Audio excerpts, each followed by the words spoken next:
नमस्कार मंडळी, smart traveller podcast सिरीजमध्ये आपलं परत स्वागत आहे. आपण गेले काही एपिसोड्स बघतोय, आपण वेगवेगळ्या डेस्टिनेशन्सवर बोलतोय, वेगवेगळ्या ट्रॅव्हलमधल्या कन्सेप्ट्सवर आपण बोलतोय. तर आज खूप वेगळा विषय आहे. विषय म्हणण्यापेक्षा आजची गेस्ट खूप वेगळी आहे आपली. आपण नॉर्मली करिअर चॉईसेस जे बघतो, लोक डॉक्टर, इंजिनियर अशा प्रकारचे करिअर चॉईसेस खूप कॉमन आहेत आपल्याकडे, किंवा कम्प्युटर सॉफ्टवेअरमध्ये करिअर, हे खूप कॉमन करिअर चॉईसेस आहेत. पण टेनिस ऑफिशियल किंवा टेनिस अंपायरिंग म्हणून करिअरकडे बघणं आणि त्या निमित्ताने at a very young age जगभर फिरायला मिळणं, हे खूप युनिक गोष्ट आहे. आणि अशी ते गेस्ट आपल्याकडे आज आहे जी स्वतः टेनिस अंपायर आहे आणि at a very young age ती खूप अशा ऑफबीट ठिकाणी फिरलेली आहे जिथे नॉर्मल टुरिस्ट पण क्वचित जातात. तर आपण तिच्याकडनं ऐकणार आहे तिचे प्रवासातले अनुभव, ती कुठे कुठे फिरली आहे आणि तिच्याकडनं आपल्याला कळतील काही नवीन डेस्टिनेशन्स जिथे आपण पण जायला पाहिजे. तर माझी याची खास गेस्ट आहे Riya Chaphekar. Riya, thank you very much. मी म्हणल्याप्रमाणे ती स्वतः टेनिस अंपायर आहे आणि खूप वेगळ्या देशात, भारतामध्ये आणि भारताबाहेर सुद्धा ती खूप फिरलेली आहे. तिचा प्रवास वर्णन आपण आज तिच्याकडनं ऐकणार आहे. तर आपण रिया अगदी बेसिकमधून सुरू करू की टेनिस अंपायर व्हावं हे तुला का वाटलं, म्हणजे ॲज अ करिअर चॉईस म्हणून आपण इथे का जावं, कारण खूप रेअर आहे. बरोबर. सो ॲक्च्युली मी जेव्हा हे सुरू केलं तेव्हा मलाच आयडिया नव्हती की ह्याच्यात पण करिअर होऊ शकतं, कारण मी आधी टेनिस खेळायचे आणि 12वी नंतर ॲक्च्युली 12वीतच मला इंजुरी झाली लोअर बॅक, त्यामुळे मग मी ब्रेकवरती होते 6 महिन्यांच्या. आणि मग त्याच्यानंतर ते ब्रेक तो वाढतच गेला, कारण माझी इंजुरीमध्ये रिकवर होत नव्हतं. आणि मग स्पोर्ट्समध्ये असं असतं ना, एकदा तुम्ही म्हणजे तो ब्रेक झाला तुमचा की मग पटकन ते रिकवर होण्यात मग ते सगळंच एज्युकेशन पण मध्ये आलं. आणि मग मी ॲक्च्युली एका एक्सचेंज प्रोग्रामसाठी बाहेर गेलेले अर्जेंटिनाला. So that was my first international travel without my family. आणि मग मी जेव्हा परत आले तेव्हा फक्त मग मी माझं BCom सुरू झालं. आणि मग तसं मी काही करत नव्हते, कारण आधी मी कशी बिझी असायचे टेनिस म्हणजे टेनिस वगैरे खेळायचे, त्यामुळे टॉर्नामेंट्स असायच्या. माझी एक मावशी होती, तर तिने एक दिवशी मला माझ्याशी बोलली होती की सो पुण्यामध्ये गेले 27 वर्ष डेक्कन जिमखानाला एक टॉर्नामेंट होते वुमेन्सची, आणि बऱ्याच मोठ्या लेवलला होते ती. तर मग ती मला म्हटली की आता तुझं टेनिस नाही चालू, तर मग तुला टेनिस रिलेटेड काही करायला आवडेल का. आणि I was always incline towards sports लहानपणापासून, कारण माझा बाबा आनंद चाफेकर तो क्रिकेट प्लेअर होता आणि मग माझे आजोबा पण नॅशनल स्विमर होते, त्यामुळे आमची फॅमिली नेहमी स्पोर्ट्समध्ये असायची. त्यामुळे मग ती मला म्हणली की तुला ट्राय करायला आवडेल का लाईन अंपायरिंग. तर मी असे होते हो का नाही, कारण at the end of the day tennis हा माझा आवडता खेळ आहे, त्यामुळे मी असे होते हो ठीक आहे चालेल. आणि मग मी सुरुवात केली तशी. आणि मग त्या मॅचेस झाल्यानंतर मला आवडायला लागलं, कारण मी तिकडेच होते ना, म्हणजे मी टेनिस कोर्टवरती होते, मला प्लेयर्स दिसत होते खेळताना, तोच माहोल होता सगळा. एक्झॅक्टली. त्यामुळे मला असं झालं की कंटिन्यू करू, कारण आत्ता मी फक्त म्हणजे एज्युकेशन चालू आहे आणि साईड बाय साईड आपण टेनिस पण करू शकतो, काहीतरी वेगळं. आणि मग एक टॉर्नामेंट मिळत गेली आणि मग मी ॲज अ करिअर ऑप्शन म्हणूनच ते ऑप्ट केलं. क्लासिक. पण म्हणजे टेनिस खेळताना येणं, त्याला हे कॉम्पन्सेटरी थोडंफार नॉट मेजर, थोडंफार तरी तो माहोल तरी मिळतो सगळा, जो कोर्टचा माहोल आहे. ग्रेट. पण लाईन अंपायर म्हणजे एक्झॅक्टली काय असतं? सो आता ह्याच्यात पण स्टेजेस असतात. सो मी आता माझा एम आहे to work as a chair umpire. So मग मोठ्या ज्या टॉर्नामेंट्स असतात, एक्झॅक्टली, जो मेन अंपायर असतो ते मला करायला आवडेल. आणि मी आता ते पण करते, काय म्हणजे एका पर्टिक्युलर लेवलपर्यंत टॉर्नामेंट्सच्या. सो मग तिथे पोचण्यासाठी आधी तुम्हाला लाईन अंपायरिंग सुरू करायला लागतं. So line umpiring is basically tennis court जो असतो, जी प्रत्येक लाईन असते त्याच्यासाठी एक सेपरेट अंपायर असतो, आणि तो अंपायर सांगतो की बॉल आत आहे का बाहेर आहे. सो तिकडनं सुरुवात करायची छोट्या लेवल्सपासून, म्हणजे छोट्या लेवलच्या टॉर्नामेंट्सपासून. मग तसं टप्प्याटप्प्याने मग ह्याच्यात परीक्षा पण असतात. सो नॅशनल लेवल, मग 2 इंटरनॅशनल लेवलच्या परीक्षा असतात, मग त्याच्यात तुम्हाला पास व्हायला लागतं आणि मग तशी तुमची लेवल वाढत जाते आणि मग तसं तुम्ही जास्त ट्रॅव्हल करू शकता, जास्त टॉर्नामेंट्स मिळतात तुम्हाला. Okay. You start as a line umpire अगदी सुरुवातीला. त्यालाही परीक्षा असते त्याला वगैरे? आधी जी तो एक नॅशनल कोर्स असतो, तर तो कुठे पण असतो, मुंबईत, दिल्लीमध्ये. आणि मग तो बेसिक एक 3 डेज, त्याला स्कूल म्हणतात बेसिकली, 3 डेज स्कूल असते ती. आणि मग त्याच्यात बेसिक तुम्हाला सगळे टेनिसचे रूल्स सांगतात. आणि मग कोर्टवरती कसं उभं राहायचं, कसा आउट कॉल द्यायचा, कसा राईट कॉल द्यायचा, आणि मग एक पर्टिक्युलर रूल असा का इम्प्लिमेंट करायचा, कारण प्लेयर्स भांडायला येतातच तुमच्याशी. कारण एव्हरी टाइम, म्हणजे आता मी पण ह्युमन आहे, त्यामुळे मी जरी आउट आणि राईट देईन तरी मला जसा बॉल दिसतो और प्लेअरला जसा बॉल दिसतो तो नेहमी त्याच्यात फरक असतो. तर मग ते कसं त्या प्लेअरशी कसं बोलायचं, ती सायकॉलॉजी कशी समजून घ्यायची त्या प्लेअरची आणि तुमची सुद्धा. सो हे सगळं शिकवतात त्याच्यात. आणि मग त्याच्यात फक्त ते सर्टिफिकेट मिळतं. Once you get that certificate, मग you can start working as an umpire. Okay.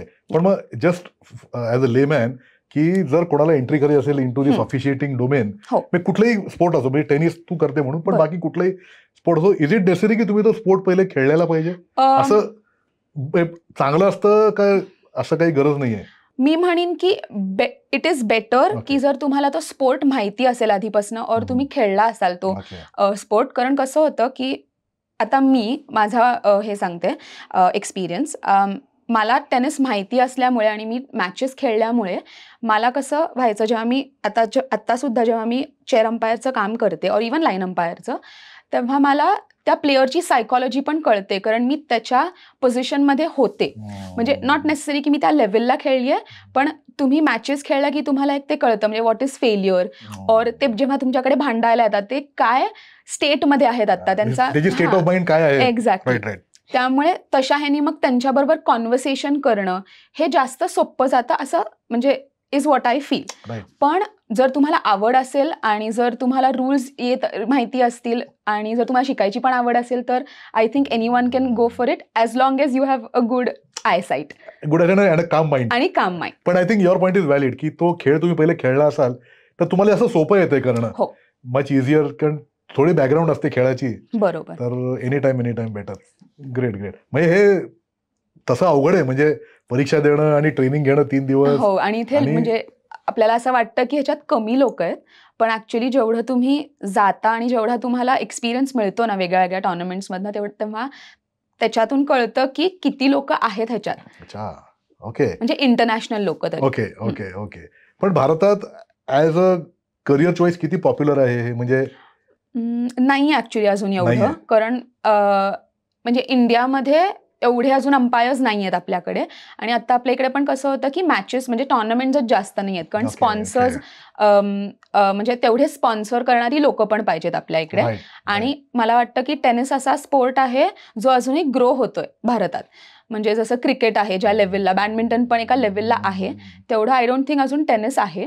पण आय थिंक इट इज म्हणजे एक स्टेपनी वरती जात. राईट. आणि तुम्ही पण एक स्टेप वर जाता इंटरनॅशनल. जर टेनिसचा एक वाढेल प्रसार, पण वाढेल आय थिंक. आता बऱ्यापैकी टेनिस कोर्ट्स तर खूप वाढलेत प्रत्येक शहरामध्ये आता, पूर्वीपेक्षा तर खूपच झालेत. मला वाटतं पुण्यात फक्त डेक्कन आणि PYC आणि पुणा क्लब, आय थिंक हे 3 मेन होते फक्त. आता तर खूपच वाढलेत, खूप अकॅडमीज वगैरे खूप झाले. ओके. आपण थोडं तुझ्या आता ट्रॅव्हल एक्सपिरियन्सकडे शिफ्ट होऊ. तर ह्या ऑफिशिएटिंग डोमेनमध्ये तुझा पहिला प्रवास कुठला, म्हणजे इंटरनॅशनल प्रवास पहिले का विदिन इंडिया पहिले ट्रॅव्हल केला? मी आधी सुरुवात केली इंडियामध्येच. आधी म्हणजे पुण्यात तर माझी पहिली टुर्नामेंट होती. मग पुणे, मुंबई, दिल्ली आणि मेजरली ज्या म्हणजे पुणे, मुंबई आणि न्यू दिल्ली इकडे मेजरली मॅचेस होतात. सो माझं तिकडे फिरणं झालं. आणि मग माझी पहिली इंटरनॅशनल टुर्नामेंट होती, ती होती कोरियाला. पण मी ऍक्च्युली अप्लाय वगैरे केलंच नव्हतं त्या टुर्नामेंटसाठी. एक इंडियन अंपायरच तिला लास्ट मिनिट बॅकआउट करायला लागलं. त्यामुळे आमचा जो एशियाचा कोऑर्डिनेटर आहे, तर त्यांनी मला कॉन्टॅक्ट केला की तू अवेलेबल आहेस का, कोरियाला टुर्नामेंट आहे. तर मी होते तेव्हा 19 वर्षाची. तर मी बाबाला लगेच फोन केला की अशी टुर्नामेंट आहे, तर मग जाऊ का वगैरे. कारण so when you start umpiring, तर नॉट नेसेसरी की तुम्हाला सगळे पैसे मिळतील. म्हणजे आता कसं होतं की ट्रॅव्हलिंगचा कधी कधी तुम्हाला खर्च तुमच्या पॉकेटमधनं करायला लागतो वेन यू स्टार्ट. सो आता I am at a stage की मला मिळतात आता, म्हणजे I don't have to spend anything out of my pocket. पण जेव्हा तुम्ही सुरुवात करता तेव्हा तुम्हाला थोडे तुमच्या ह्याच्यातनं द्यायला लागतात. सो माझ्या पेरेंट्सचा खूप सपोर्ट होता. त्यामुळे म्हणजे माझा बाबा कधीच मला कुठल्याच टुर्नामेंटला नाही म्हणला. तो असा होता की ज्या अपॉर्च्युनिटीज मिळतायत त्या घे, कारण मग जेवढ्या तू टुर्नामेंट्स करत जाशील तेवढ्या मग तुला तिकडनं बोलवतील सुद्धा. म्हणजे मग एकदा तुझं नाव सुद्धा हे झालं, लोकांना कळलं की मग it will be easier for you as well. So मग मी बाबाला फोन केला, बाबा म्हणला हो लगेच त्यांना हो म्हणून टाक. आणि मग तसं माझी ती पहिली टुर्नामेंट कोरियामध्ये म्हणजे मी गेले पहिल्या टुर्नामेंटसाठी. At the age of 19. कुठल्या करिअरमध्ये असं ऑपॉर्च्युनिटी मिळते at the age of 19 foreign trip करायला? मला वाटत दुसरं कुठलं करिअर एवढं खरं बरं ना. फॅक्ट ही की 19व्या वर्षी तुला डायरेक्ट कोरिया, म्हणजे असं कुठे आसपास नेपाळ बिपाळ पण नाही. Great great great. पण तो अनुभव कसा होता, म्हणजे पहिला इंटरनॅशनल ट्रॅव्हल आणि डायरेक्ट कोरिया, म्हणजे तिथे परत फूडचा थोडा इश्यू आहे वगैरे. बरोबर. तर how was the experience there in Korea? मी ऍक्च्युली ऑलरेडी पहिल्यांदा मी अर्जेंटिनाला गेलेले त्या एक्सचेंज प्रोग्रामसाठी. सो मी 11 महिने अर्जेंटिनामध्ये होते. त्यामुळे मला थोडं ते एकटं राहण्याची सवय और तो कॉन्फिडन्स माझा तो वाढलेला की आपण ट्रॅव्हल करू शकतो एकट्याने. त्यामुळे मी खूप एक्सायटेड होते. आणि माझं युजली कसं असतं की जेव्हा मला कुठली तरी म्हणजे मला कळतं की मला या नवीन कंट्रीमध्ये टुर्नामेंटला जायचं आहे, तर मी एक्सायटेड असते की मी या टुर्नामेंटमध्ये काम करणार आहे. पण मी जास्त एक्सायटेड तिकडे काय खाता येईल ह्याच्यासाठी, कारण मला नवीन कुझिन्स ट्राय करायला खूप आवडतात. त्यामुळे मी कोरियाला जाण्याच्या आधी मी आणि माझी बहीण इकडे कोरियन रेस्टॉरंट होतं पुण्यातलं, तर आम्ही तिकडे जाऊन आलो की तिकडे मी 1-2 डिशेस ट्राय केल्या की काय खाऊ शकतो वगैरे. आणि मग तिकडे गेले. कोरिया खूप सुंदर आहे. मी सोल जे मेन कॅपिटल आहे कोरियाचं तिकडे होते. आणि फूडचा मला तसा प्रॉब्लेम येत नाही, कारण मला ट्रायच करायला गोष्टी आवडतातच इन जनरल. त्यामुळे तसं सोपं. एक मेजर हर्डल आहे आपल्या लोकांना की परदेशी गेल्यावर त्यांना टिपिकल इंडियन फूड सगळीकडे लागतं आणि मग तो प्रॉब्लेम येतो त्या मसाल्याची प्रॉब्ली. पण आय थिंक कोरियन फूड टेस्टला कसं असतं, म्हणजे आपल्याकडे बनतं कारण आपलं चायनीज आणि ते चायनीज मध्ये काही साम्य नाही, फरक आहे. पण तसं कोरियन आपल्याकडे मिळतं कोरियन स्टाईल फूड आणि तिथल्या कोरियन मध्ये परत फरक आहे? मी म्हणेन की बऱ्यापैकी सिमिलर आहे. हो, कारण आता आपल्या इकडे बऱ्यापैकी ऑथेंटिक कोरियन रेस्टॉरंट आहेत, त्यामुळे मला एवढा फरक जाणवला नाही. ओके. पण तिथले काय मेन कोरियामध्ये मस्ट हॅव असं काय आहे कुझिन मध्ये? तिकडे एक कोरियन बार्बिक्यू म्हणून खूप फेमस आहे. आणि कोरियन स्ट्रीट फूड जे आहे तर ते प्रचंड फेमस आणि एक्सपेन्सिव्ह तर अजिबात नाही तिकडचं. म्हणजे तुम्ही फूड वाईज बघायला गेलात तर इट्स व्हेरी चीप. त्यामुळे तुम्ही बऱ्याच गोष्टी ट्राय करू शकता. तिकडे मार्केट्स असतात असे फूड मार्केट्स वगैरे, वेर यू कॅन जस्ट गो. मग तिकडे कॉर्न डॉग म्हणून असतं की आत असं चीज असतं आणि ते डीप फ्राईड असतं. और असं सॉसेज चीज आणि मग ते डीप फ्राय करतात. मग एक तप्पोकी म्हणून असतं विच इज राईस केक्स. तर ते असं थोडा चुई असतं आणि त्यांची ती एक पर्टिक्युलर ग्रेव्ही असते, थोडी स्पायसी असते. इट कॅन बी स्वीट, तुमच्यावरती असतं. तर मग तसं असं बरेच प्रकार आहेत खाण्यासारखे. We should be a foodie to enjoy all these things. आणि थोडंसं हे पाहिजे की व्हेज नॉनव्हेजचा काय एक्झॅक्टली करताना मग ते, कारण Korean food is mainly nonveg. या आणि मेजरली एशियन कंट्रीजमध्ये व्हेज गोष्टी कमी, म्हणजे ऑप्शन्स कमी असतात व्हेजसाठी. त्यामुळे जरा ऍक्च्युअली इंडियाच्या बाहेर येतं ना तुम्ही मेन नॉनव्हेजच खायला पाहिजे. हो खरं, तर तुमचं चांगलं निभावतं. एक्झॅक्टली. मला प्युअर व्हेज पाहिजे म्हणल्यावर तो नाहीच होत. ते मी पण बघितलंय खूप ठिकाणी. ते ग्रेट ग्रेट. पण मला एक सांग की थोडंसं वर यू बिट टेन्स की आता आउट ऑफ इंडिया जायचंय किंवा असं काही, परत एकदम वेगळा देश कोरिया त्याचा खूप वेगळा आहे. बरोबर. ऍट दॅट टाइम म्हणजे अबाउट 6-7 इयर्स बॅक अजूनच लोकांना, आता जरा कोरिया थोडं पॉप्युलर झालंय इन द लास्ट 4-5 इयर्स. पण Wien you went at that time I think फार लोकांना कोरिया माहित पण नव्हतं एवढं. थोडीशी भीती होती, कारण भाषा, कारण तिकडे इंग्लिश एवढं बोलत नाहीत अजूनही. त्यामुळे मला ती कम्युनिकेशनची भीती होती की सपोज जर मी तिकडे कुठेतरी मला गरज लागली तर मी बोलणार कशी, और मला जर कुठे जायचं असेल आणि माझं इंटरनेट नाही चाललं तर माझं म्हणजे कम्युनिकेट कसं करणार, तर ती थोडी एक भीती होती. पण मी जेव्हा तिकडे गेले तेव्हा तिकडची लोक खूप हेल्पफुल होती. म्हणजे 1-2दा असं झालं की त्यांना कळलेलं की मला त्यांची भाषा येत नाहीये, त्यामुळे त्यांनी लगेच ट्रान्सलेटर काढला आणि त्यांनी मला त्यांचा फोन दिला की तुला जे टाईप करायचं ते इकडे कर, मग आम्ही तुला मदत करतो. सो असं आणि असं बऱ्याच एशियन कंट्रीजमध्ये म्हणजे मला अनुभव आला की फॉरेनर्स दिसले की ते करतात मदत. म्हणजे असं कधी झालं नाहीये की कोणी मला असं म्हणलं की नाही म्हणजे आम्ही मदत नाही करणार वगैरे. सो ते एक मला म्हणजे ती जी एक भीती होती, कारण मी पहिल्यांदाच एशियन कंट्रीमध्ये म्हणजे अशा कंट्रीमध्ये जात होते जिकडे ऍब्सोल्युटली इंग्लिश बोलत नाही. सो मग ती एक भीती गेली माझी. क्या बात आहे, क्या बात. पण तुम्ही आता हे जे जाता ऑफिस शूटिंग करायला, तर नॉर्मली असा ग्रुप जातो इंडियातनं का you are one from India, अजून कोणती वेगळ्या देशातलं असतं, असं काही चुजिंग असतं अंपायरिंग मध्ये? It depends. सो आता मी जेव्हा गेलेले तेव्हा माझ्यावर अजून एक अंपायर होती, ती दिल्लीची आहे. तर आम्ही दोघी होतो. पण मग इट डिपेंड्स, म्हणजे तुमचं सिलेक्शन कसं होतं. कधी कधी तुम्हाला तिकडनं बोलवणं येतं. सो आता मी आता ऍक्च्युली 3 आठवडे चायनामध्ये होते.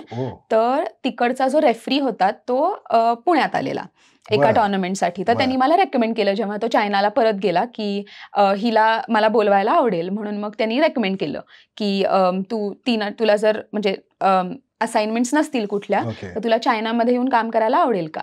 सो असं पण म्हणजे माउथ टू माउथ पब्लिसिटी पण, म्हणजे पब्लिसिटी नाही म्हणायला जाणार मी, पण तोंडी असाइनमेंट्स पण मिळतात किंवा कधी कधी तुम्हाला स्वतःला अप्लाय करायला लागतं. रिफरल बिझनेस सारखं होतं थोडासा, की कोणी रिफर करताना शी इज गुड तर तिला बोलवा.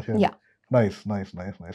पण ते हाऊ डू दे जज whether you are good or bad, म्हणजे की कारण आता काय आलंय टेक्नॉलॉजीमुळे पण अंपायरिंग मध्ये खूप बदल घडले, खास कर लाईन कॉल्स मध्ये. बरोबर. तर हे ऍज अ रेफरी तो जज कसा करतो की ही पर्टिक्युलर व्यक्ती चांगली आहे का वाईट आहे? How do they? सो आता कसं होतं की आम्ही प्रत्येक ज्या टुर्नामेंटमध्ये काम करतो तर तिकडे आमचा जो सिनियर असतो, सो आता रेफरी इज अ सिनियर, म्हणजे तो सिनियरच पकडला जातो. पण आता मी एका लेवलची चेअर अंपायर आहे. तर आमच्या म्हणजे आता मी व्हाईट बॅच, मला म्हणतात की मी व्हाईट बॅच चेअर अंपायर आहे. तर माझा so national white batch, bronze batch, silver आणि गोल्ड असं असतं. सो मग ते जे वरचे असतात ते मला सिनियर्स असतात. सो ते मला इव्हॅल्युएट करत असतात. सो एव्हरी टुर्नामेंटमध्ये एक इव्हॅल्युएटर तुम्हाला असाइन केलेला जात असतो आणि ते तुमचे आता 1 आठवड्याची टुर्नामेंट असते, तर ते तुम्हाला अख्ख्या आठवड्याभर ऑब्झर्व करतात की म्हणजे प्रत्येक मॅचला ते तुमच्या येऊन बसतात आणि ही कशी बोलतीये, हिचा आवाज कसा आहे, जर प्लेअर भांडायला आला तर तिचं कम्युनिकेशन कसं आहे प्लेअर बरोबर, ती एक कुठला रूल कसा इम्प्लिमेंट करतीये, और इन जनरल मग ते सगळं बघतात आणि मग at the end of the week ते आम्हाला सगळं सांगतात की ठीक आहे इकडे चूक झाली और हे तू इम्प्रूव्ह करू शकतेस. आणि मग असं ते मग प्रत्येक टुर्नामेंटला आमचं इव्हॅल्युएशन चालू असतं आणि मग आम्हाला त्याच्यावरती पॉईंट्स पण मिळत असतात. सो मग तशा ह्यानी सुद्धा आमचं पुढच्या टुर्नामेंट्समध्ये सिलेक्शन होतं. सो मग तशा ह्याच्यात मग आता ते चायनाचं एक्झाम्पल जर मी घेतलं तर तो रेफरी होता. तर त्यांनी मला बघितलं मग असं मॅचेस करताना वगैरे, बालेवाडीला होत्या त्या. तू आता युअर रेग्युलर चेअर अंपायर? या. Okay okay okay nice. ते उंच खुर्चीत जे बसतात ते. हो नाईस नाईस नाईस नाईस. पण हे जे कंटिन्युअस इव्हॅल्युएशन आहे कंटिन्युअस स्ट्रेसफुल आहे खूप आहे. हो. You know someone is watching over you आणि इव्हॅल्युएटिंग यू. स्ट्रेसफुल नाही होत पण असं होतं. आणि मला अशी ती पर्टिक्युलर भीती असते, म्हणजे जेव्हा मी मॅच करत असते, जेव्हा मला माहिती आहे की तो इव्हॅल्युएटर कुठे बसलेला नाहीये तेव्हा मी एकदम फ्रीली करते.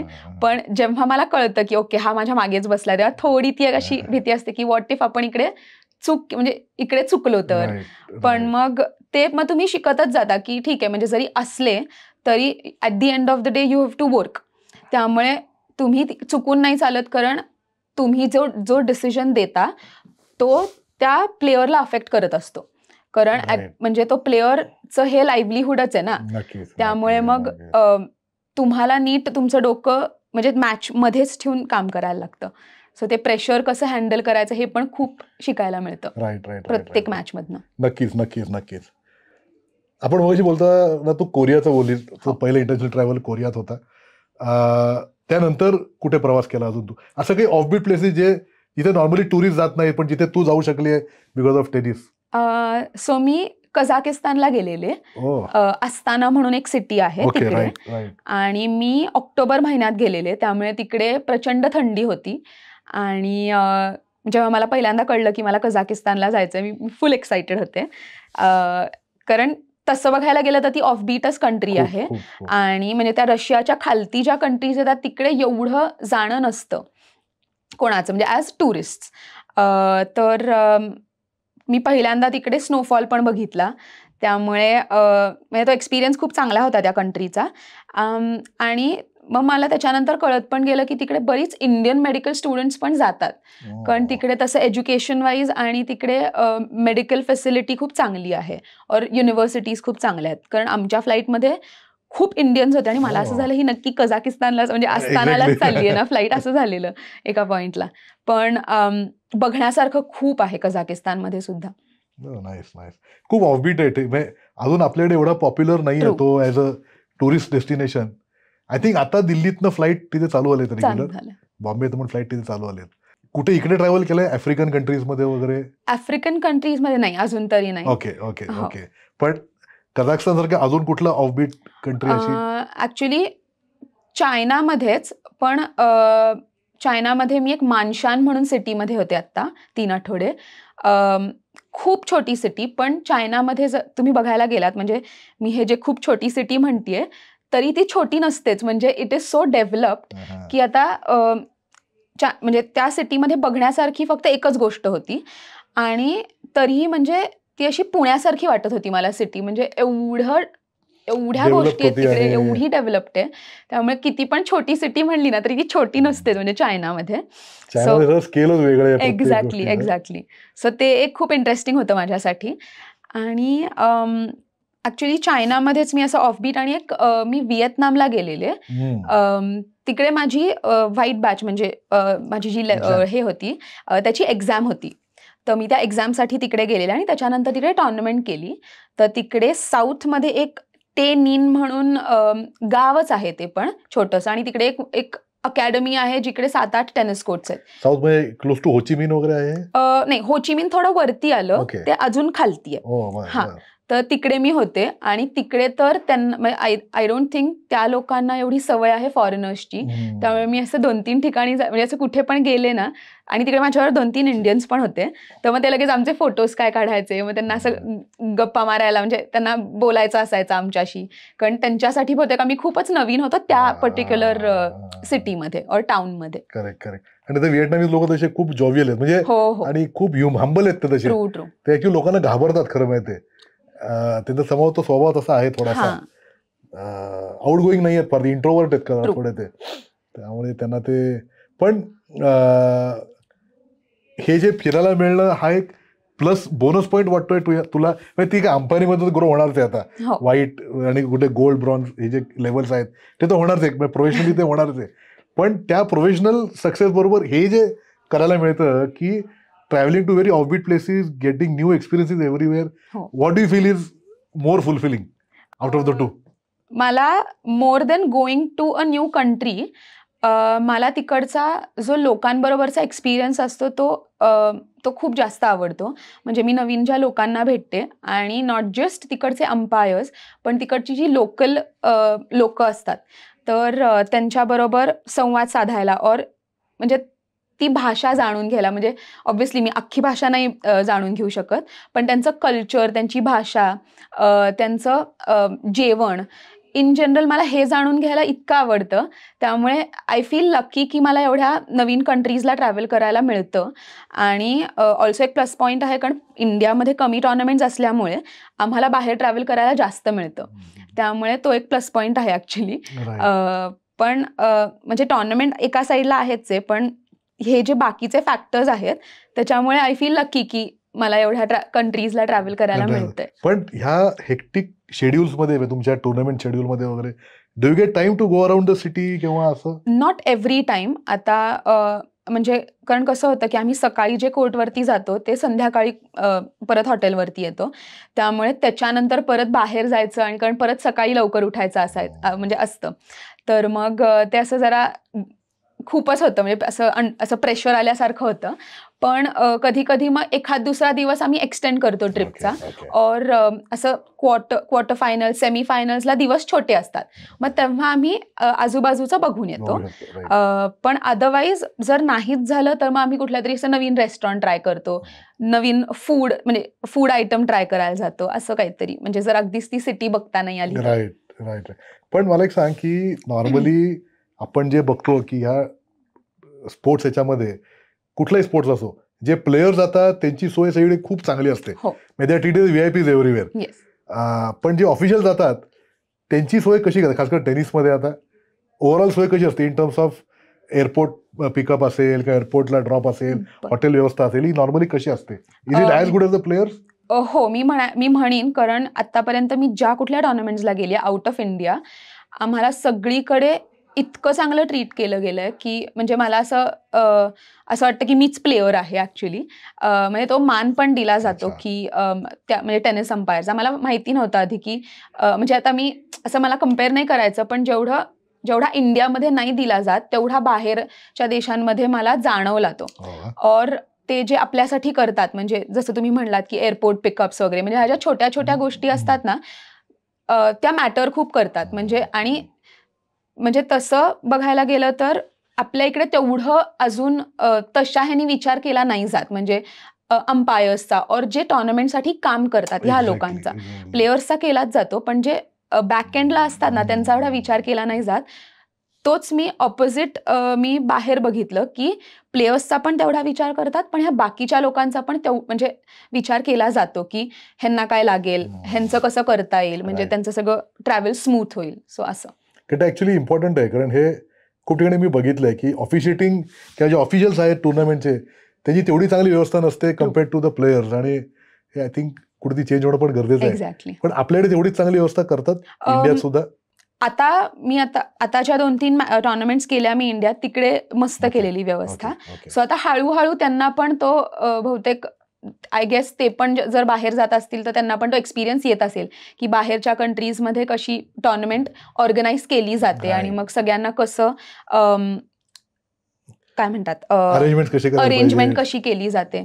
सो आय गेस तो एकदा एक्सपिरियन्स वाढला ना की मग म्हणजे ऑटोमॅटिकली इंडियामध्ये पण चांगलं म्हणजे अरेंजमेंट करणं होईल, म्हणजे अरेंज करणं होईल. नाही, खूप इंटरेस्टिंग आहे. I think one more point which I would like to ask you is की आता as a girl or officiating in tournaments, travelling alone, अशी काही अडचण येत नाही कुठे? विथ आता इंडियात कोणी असेल बरोबर तर गोष्ट वेगळी आहे, पण say travelling alone to China for example, in that case तशी काय अडचण येते किंवा काही कुठे रिस्क वाटते, असं काही कधी झालं नाही? आत्तापर्यंत तरी असं झालेलं नाहीये. आणि एव्हरी टाइम म्हणजे टचवूड, पण एव्हरी टाइम कुठे मला मदत लागली ना तर तिकडची लोक होती. म्हणजे मला असं कधीच झालं नाही की कोणी मला मदत केलेली नाहीये. त्यामुळे ते एक चांगलं झालं की मदत सगळीकडे मिळाली. आणि असा कधी प्रॉब्लेम नाही आला कुठे की म्हणजे एकट्याने जरी मी ट्रॅव्हल केलं आणि अशा सिटीजमध्ये केलंय की जिकडे युजली लोक जात नाहीत और टुरिस्ट जात नाहीत, तरी तिकडे मला तसा कधी प्रॉब्लेम आला नाही. आय थिंक तुला एक बॅरियर तू क्रॉस केला, फूडचा बॅरियर तू क्रॉस केला. तो एक मेजर हर्डल असतो प्रत्येकाला की अरे मला इंडियन फूड पाहिजे, मला व्हेजच पाहिजे. ते झालं की माणूस संपला, मग तो एवढा 2 year का ट्रॅव्हल करू शकणार ती व्यक्ती नाही. Great great great. पण आय थिंक तुझ्या पेरेंट्सना पण तेवढंच क्रेडिट आहे की तू सपोर्ट, कारण आपल्याकडे तो एक मोठा बॅरियर आहे खास कर मराठी लोकांमध्ये की अरे मुलींना एवढं पाठवायचं काय, एकटी कशी जाणार, काय होणार, कोण काळजी घेणार. खूप अनसीन बॅरियर आपल्याकडे खूप असतात मनामध्ये, तर ते क्रॉस करून जाणं I think that is good. Secondly मला विचारायचं की मुली आता या क्षेत्रात किती यायला लागलेत, म्हणजे टेनिस असो किंवा बाकी स्पोर्ट्समध्ये सुद्धा किती आता जास्त करून यायला लागलेत in this officiating roles? Actually बऱ्यापैकी आता वाढलेत. इवन मी म्हणेन टेनिस अंपायरिंगमध्ये. ऍक्च्युली 2024 मध्ये मी जी म्हणले ना नॅशनल स्कूल होते, तर ती स्पेसिफिक मुलींची वुमेन्स डे स्पेशल म्हणून त्यांनी 2024 मध्ये वुमेन्स नॅशनल स्कूल केलेली. आणि तिकडे अराउंड 20 ते 22 मुली होत्या आणि ऑलमोस्ट त्याच्यातल्या 15 तरी मुली आता इंडियामध्ये टुर्नामेंट्समध्ये काम करतात. सो आणि बऱ्याच ठिकाणी म्हणजे वेगळ्या वेगळ्या सिटीजमधनं आलेल्या, 1-2 तर एका छोट्या गावातनं पण आलेल्या. आणि त्या पण आता खूप म्हणजे त्या पण आता एकदम नीट, म्हणजे असं त्या पण ट्रॅव्हल करतात इंडियाभर टुर्नामेंटसाठी. आणि म्हणजे मला ते पण बघून इतकं असं प्राऊड वाटलं की माझ्याबरोबर म्हणजे माझ्याच सारख्या बाकी मुली पण आहेत की ज्यांना ह्याच्यात आवड, म्हणजे और ह्याच्यात काम करायला त्यांना आवडतंय. आणि बाहेर गेले तर बाहेर तो एक बॅलन्स आहे, म्हणजे जेवढे मेल्स आहेत तेवढ्या फिमेल्स पण आहेत, पण तोच आता इंडियामध्ये पण बघायला मिळतोय. त्यामुळे असं ते छान वाटतं. Right right. पण जेव्हा मॅचेस ठरतात तेव्हा जेव्हा ऑफिशियल्स ठरतात तेव्हा असं काही हे असतं काय म्हणत शब्द डिस्क्रिमिनेशन असं काय असतं की फॉर एक्झाम्पल मेल मॅचेसला फिमेल्स ठेवायचे नाही किंवा वाईस वर्सा असं काही कुठे असतं? Depends actually. आधी व्हायचं असं, पण आता तुम्ही जर बघायला गेलात तर बऱ्याच मोठ्या टुर्नामेंट्सला, ग्रँड स्लॅम्सला तुम्ही बघितलं तर बऱ्याच फायनल्सला फिमेल अंपायर होती. सो आता तसं ते डिस्क्रिमिनेशन कमी झालंय आणि तो एक फिमेल सपोर्ट पण वाढलाय. पण म्हणजे तो काय, सो बेसिकली ते एक बॅलन्स क्रिएट झालाय. म्हणजे असं नाही की फिमेल सपोर्ट वाढल्यामुळे मेल्ससाठी कमी झालंय असं नाहीये. आता तो एक चांगला बॅलन्स झालाय. त्यामुळे मी म्हणेन उलट की आधीपेक्षा आता खूप इम्प्रूव्हमेंट आहे. चांगलं आहे, कारण ते गरजेचं पण आहे आणि तसं काय करायची गरज पण नाही आता. आणि तू म्हणजे दिसतात आजकाल टुर्नामेंट बघतो बाहेर सुद्धा खूप ठिकाणी चेअर अंपायर फिमेल्स असतात. आता म्हणजे विमल्डनला पण मला वाटतं लेडी अंपायर सेमीफायनलला आणि फायनल होते. राईट. तो आता बोलताना असे खूप वेगवेगळे देशांमध्ये बोलली की जो नॉर्मल टुरिस्टचा प्रॉब्लेम होतो की विजा करायचा वेळ लागतो, हा प्रॉब्लेम तुम्हाला येतो का? तुमचा काही फास्ट ट्रॅक होतात विजा बिकॉज ऑफ ऑफिशिएटिंग वगैरे असं काही होतं? सो ऍक्च्युली आम्हाला पण सगळीकडेच विजाच करायला लागतात. पण आता काय स्पेसिफिक कंट्रीजमध्ये, आता ऑस्ट्रेलिया फॉर दॅट मॅटर, त्यांची जी विजा प्रोसेस आहे तर त्यांचं ना जे टेनिस ऑस्ट्रेलिया आहे तर त्यांचं गव्हर्नमेंट बरोबर डायरेक्ट कनेक्शन आहे. त्यामुळे मग ते आम्हाला जेव्हा त्यांच्याकडनं असाइनमेंट्स येतात तर मग ते आम्हाला सगळं सांगतात, स्पेसिफिकेशन्स की कसं अप्लाय करायचं, काय करायचं. आणि मग त्यांचं नाव येतं ना टेनिस ऑस्ट्रेलियाचं, तर मग ते एकदा झालं, त्यांचं नाव तिकडे दिसलं की मग आमची ती आपोआप प्रोसेस फास्ट ट्रॅक होते. त्यामुळे मग हे सगळ्या कंट्रीजमध्ये असं होत नाही. पण आता इंडियाचं पण बऱ्यापैकी आपण एका लेवलला पण आलेलो आहोत वर्ल्डमध्ये. त्यामुळे बऱ्यापैकी विजाजला आता मला ऍक्च्युली प्रॉब्लेम तसा कधीच आलेला नाहीये आणि लवकर पण येतात आता विजाज. त्यामुळे ते एक चांगलं झालंय. सो मग तेच फक्त 1-2च कंट्रीज आहेत असं लाईक ऑस्ट्रेलिया की जिकडे त्यांचे कनेक्शन इतके चांगले आहेत गव्हर्नमेंट बरोबर, त्यांच्या टेनिस असोसिएशनचे, की मग ते लगेच होऊन जातं. आणि तुमची ट्रिप फुल्ली होस्टेड असते त्यामुळे तो जो एक विजाला कन्सर्न असतो त्यांचा तो तसा राहत नाही. कारण तिकडे स्पॉन्सर आहे म्हणल्यावर काय. तर ऑस्ट्रेलिया म्हणली तर आपल्या थिंक बोलताना ऑस्ट्रेलिया विषय राहून गेला. कारण ऑस्ट्रेलिया खूप मोठा देश आहे आणि तिथे खूप वेगळे अनुभव लोकांना आलेले आहेत. तर तू ऑस्ट्रेलियामध्ये कुठे कुठे गेलीस? सो मी आता ऑस्ट्रेलियामध्ये मेलबर्न, गोल्ड कोस्ट, आणि मी आता मागच्याच वर्षी नाही ऍक्च्युली याच वर्षी मार्चमध्ये टॅझमेनियाला गेलेले पहिल्यांदाच. ऑस्ट्रेलियाला खालच्या साईडला एक आयलंड आहे, सुंदर आयलंड. म्हणजे मी तिकडे एंटर केल्या मला इतकं असं छानच वाटायला लागलं. म्हणजे तिकडची एअर, तिकडचं इन जनरल म्हणजे तो जो वाईब होता इफ आय कॅन से, तर तो इतका वेगळाच होता. आणि खूप कमी लोक राहतात तिकडे आता, कारण बऱ्यापैकी लोक मायग्रेट झालेत. कारण तिकडे तसं जॉब ऑपॉर्च्युनिटीज फक्त होबार्ट म्हणून त्यांची जी मेन सिटी आहे तिकडे आहेत, और अदरवाईज ऑस्ट्रेलिया. त्यामुळे मग आयदर होबार्टमध्ये असतात और म्हणजे बाकी तसं टॅझमेनियामध्ये नेचर खूप आहे. आणि because it is closer to Antarctica, त्यामुळे मग तिकडची हवा पण तशी म्हणजे गार आणि सतत वारा वगैरे असं. त्यामुळे ते म्हणजे खूपच सुंदर एक्सपिरियन्स होता. पेंग्विन्स पण बघायला मिळाले तिकडे, कारण त्यांचा तो सीझन असतो फेब्रुवारी मार्चचा. आणि मग ते पेंग्विन्स दिसतात, म्हणजे ते तेव्हा आयलंडवरती येतात. त्यामुळे तो एक मस्त एक्सपिरियन्स होता. आणि पोल्युशन कमी असल्यामुळे तिकडचं रात्री स्काय इतकं सुंदर होतं. म्हणजे मी एवढे स्टार्स एका ट्रेकला गेलेले मी नॉर्थमध्ये, त्याच्यानंतरच म्हणजे मी लिटरली 4-5 वर्षांनंतर एवढं स्काय फुल ऑफ स्टार्स बघितलं. आय थिंक हे अशा ऑफबीट ठिकाणी जाता येणं हा किती मोठा प्लस पॉईंट आहे.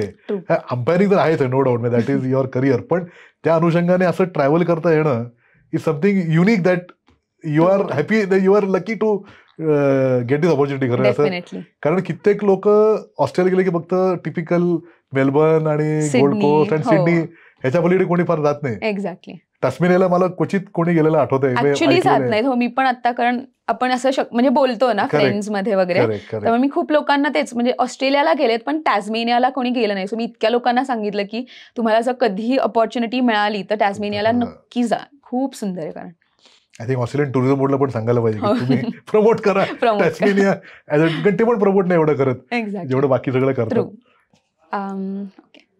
So as a tennis official मला हे सांगायला आवडेल की हे एक खूप ऑफबीट करिअर ऑप्शन आहे. तर आणि आता स्पोर्ट्स आपल्या इकडे इंडियामध्ये पण वाढत चाललंय. त्यामुळे तुमच्या पण स्पोर्ट्समध्ये म्हणजे तुम्ही जो पर्टिक्युलर स्पोर्ट खेळता त्याच्यात सुद्धा असे कुठले ऑफबीट करिअर ऑप्शन्स असतील तर ते तुम्ही नक्की ट्राय आउट करा. आय एम नॉट सेइंग की तुम्हाला त्याच्यात करिअर करायचंच आहे, पण तुम्ही ते ट्राय पण करू शकता. कारण त्याच्याने तुम्हाला वेगळी अपॉर्च्युनिटी पण मिळू शकते और तुम्हाला काहीतरी नवीन गोष्टी म्हणजे जाणून घ्यायची म्हणजे तुमची बेसिकली क्षमता पण वाढते आणि इट्स फन. म्हणजे at the end of the day life is about living each and every moment आणि जस्ट हॅव्हिंग फन. तर मला असं वाटतं की तुम्ही ती अपॉर्च्युनिटी घेतली पाहिजे आणि just live life is what I feel. तर म्हणजे तुम्हाला आजचा पॉडकास्ट कसा वाटला नक्की सांगा आम्हाला. खूप वेगळा विषय होता, पण मला वाटतं तुम्हाला पण रियासारखं काहीतरी वेगळं तुमच्या मुलांनी करायला हवं असेल तर नक्की त्यांना प्रोत्साहन द्या.